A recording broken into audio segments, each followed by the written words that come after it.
More rare than Bigfoot. I didn't even know Radio Shack still operated. I don't think they do. Well, it says Radio Shack right there. Quasar right above it. That's very cool. Radio Shack, Dyer's TV. $75 an ounce? Yeah. Wow. Did you want to stop in? No. No, but that's really cheap. Amanita muscara famosa.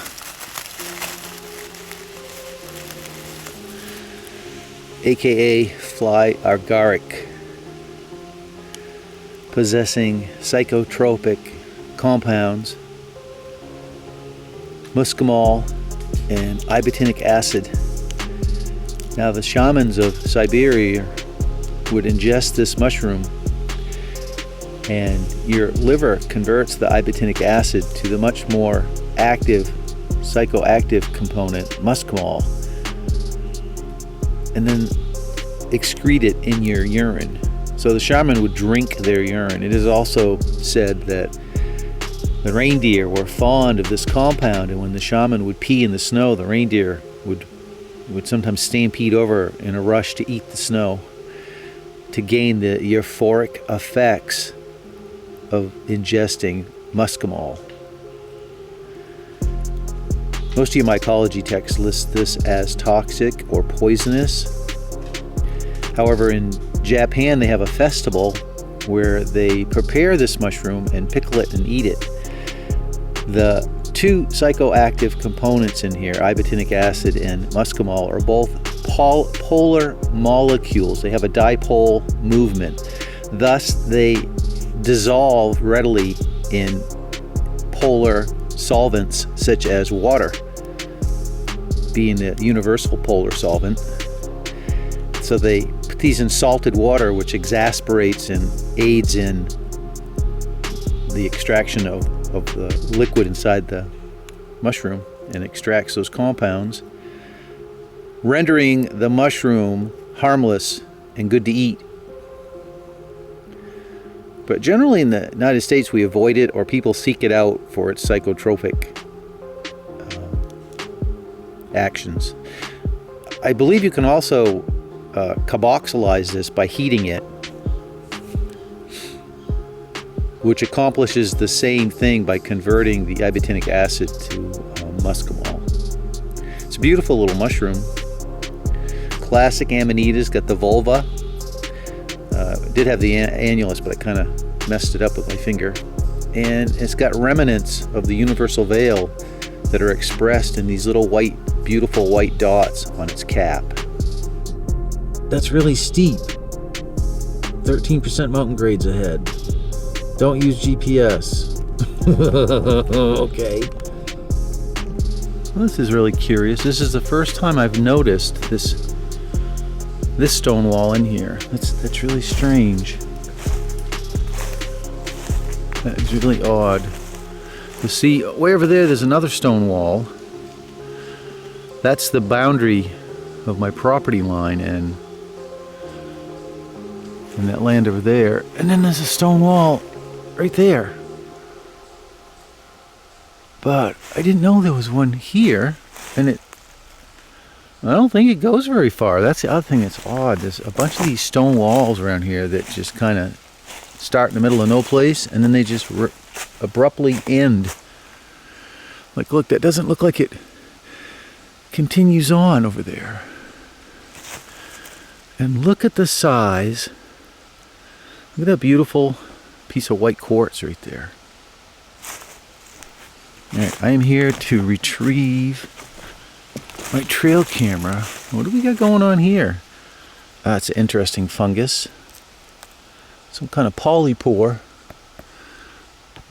Don't know what that is. Now, I'm a little confused as to where I left that trail camera. Did I leave it over here? Oh yeah, right there. Alright, so there's a trail camera right there. It's been here for about a week.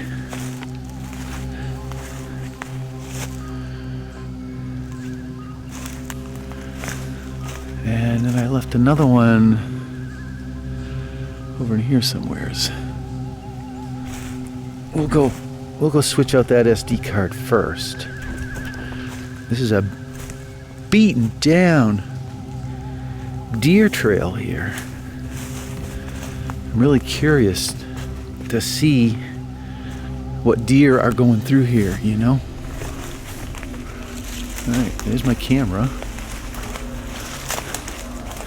I should have some close-ups because they're coming right through this trailer here. My camera is facing this spot. Fortunately, the battery appears to be dead in this. I keep hearing branches breaking over in there.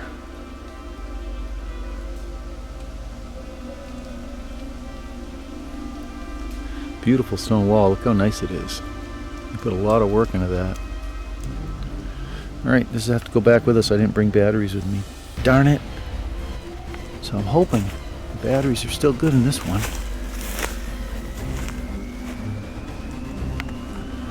I could have swore I put new batteries in this one. I set these out. Maybe I didn't. Looks like the batteries I did in this one too. Oh, no. I got a battery charge there.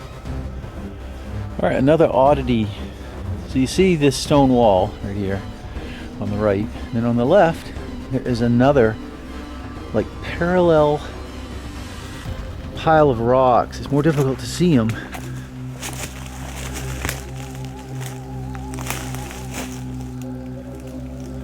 It's really strange. And this wall looks unfinished, or my father raided it for parts, 50 years ago. Yeah, I don't understand why they're just making these. I mean, this does not appear to be a stone wall. What's with all these rocks? And then they just kind of peter out. Looks like a destroying angel, perhaps. Let's see if we can get all of it.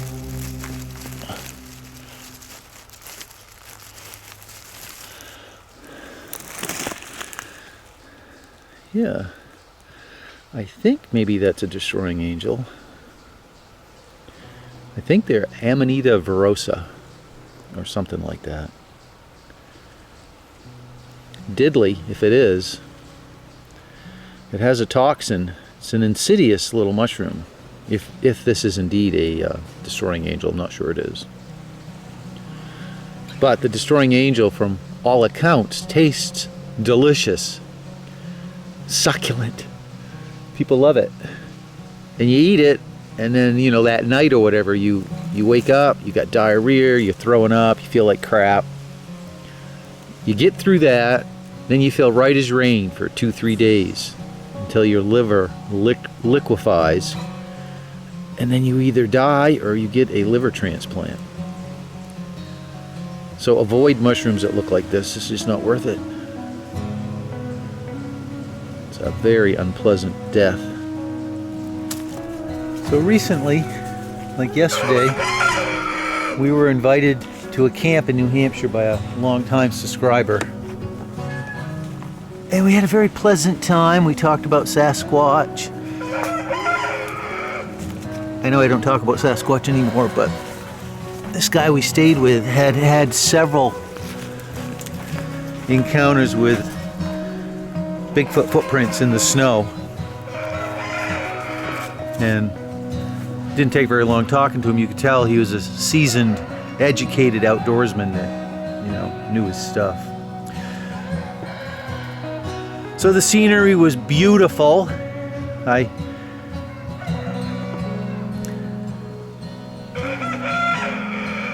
I'll put up a separate clip of some drone footage that I took.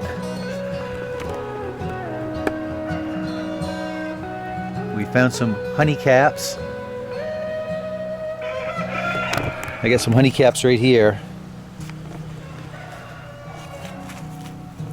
This genus holds the distinction of having within its members, you can see the white spore print right there.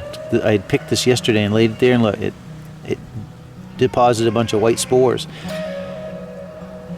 The honeycaps produce a white spore print. But the largest living organism on the planet is in the genus of this mushroom. It's actually a mushroom. It used to be a stand of aspen popple trees, aspen trees. I think it's in Oregon. Some researchers were in there. So, as I've said before, you need to understand that this mushroom is not the entity itself. This is just a fruiting body, like an apple on a tree. You could think of the tree as being inverted, and underground here, there is this vast, dense network of mycelium. These are only produced just to produce spores for to reproduce. Look, you can see more of the white. They produce a prolific amount of spores. So researchers suspected and were testing. They harvested a bunch of these mushrooms over a huge area in the forest and determined that it was one organism that was spread out over, I think, 3 square kilometers of forest floor. I don't know if they estimated how many hundreds or thousands of pounds of fruiting bodies it would produce annually, but I'm betting it was a lot. 3 kilometers, holy cow. Now this strange little mushroom here, common name is shrimp, has an interesting relationship with the honeycaps, which I believe are Amamalaria or Amarilla. My pronunciation is probably off on that. Amamalaria, Maley, usually. There's quite a few different honeycaps. This is, I want to think, I'm pulling this out from memory, Entomola arboreum, I guess. Now I've collected this before. I've never eaten it. I'm going to eat it tonight. I've never tried it. To me, it kind of has an off smell. It smells a bit earthy, dirt, kind of a little bit of an ammonia smell. It's interesting. I presented this to Lady K and I said, what do you smell? Because for me, this is really, of course, my senses are on 11, but this is like super, super strong. And she's like, yeah, I don't really smell anything. So this mushroom here, I'll show you what it looks like when it's not mutated. I got an example of it right here. So you can see the ground is kind of peppered with it here. And that big white mushroom, I'm pretty sure is a Russula betavips, which interestingly enough is the host mushroom that produces the Hypomyces lactiflorum, the coveted lobster mushroom. And it's interesting that these are together because this is the unaborted form of Entomola arboreum. And once again, my pronunciation is probably way off. But this is the unaborted form, right? I don't think it's, what I'm curious about is in the case of this, when this gets infected and colonized and the parasitic fungus takes it over, it converts the entire surface of the mushroom into a hymeneum layer capable of reproducing spores to reproduce that parasitic fungus. This has no ability at that point to produce spores, so the parasite is very much like a cuckoo bird. It comes in and it doesn't have to invest energy and resources into producing this fruiting body, right? It just comes in and infects it, corrupts the mushroom, and then takes over the mushroom as a platform to launch spores. I don't think this is producing any spores. I'm going to try it. I'm going to stick it under a piece of glass and put some paper on it and see if it produces spores, because I can't see the evolutionary advantage to being a parasite.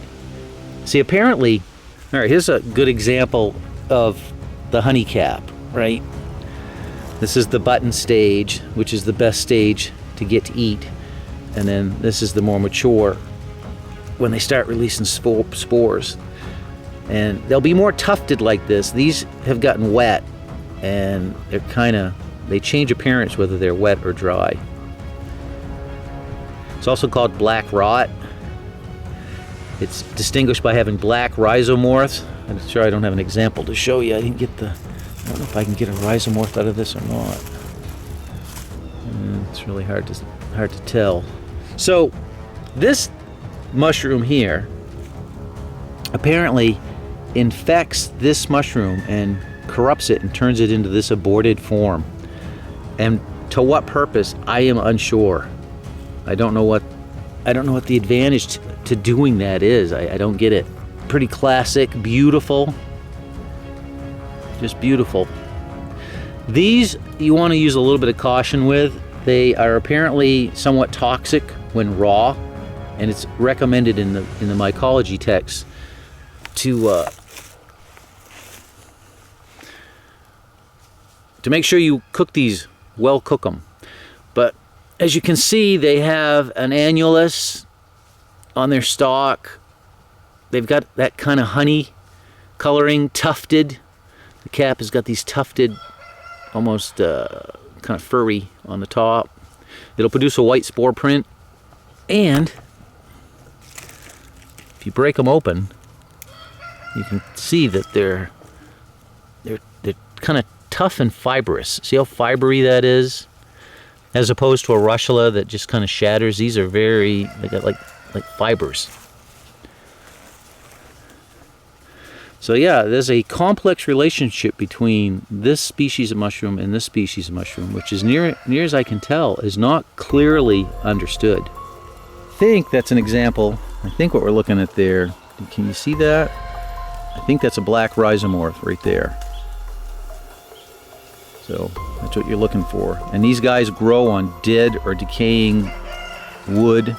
You'll find them on live trees, but if they are, it's a compromised tree. Its days are numbered. You might be able to see all the chickens right there. It's interesting because here's my trail camera. That goes to my Coyote trail camera, which I've recently upgraded. We will be getting high def with sound. And there's another one way over there. Not this oak tree in front of me, but I think it's a maple tree behind it, or beech, ash. I can't tell from here. I guess it's an ash tree.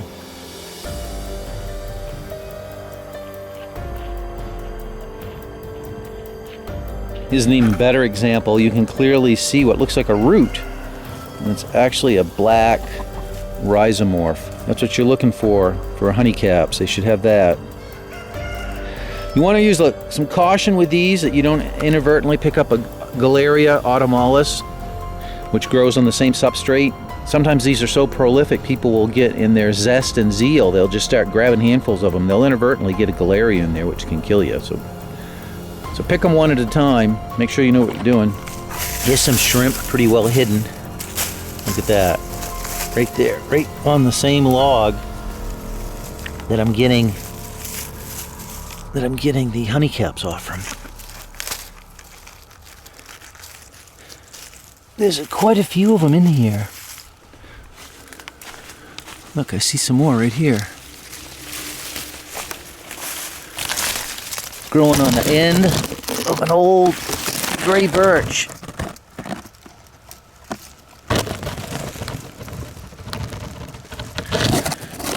You know what? I'm going to leave them, let them get a little bigger.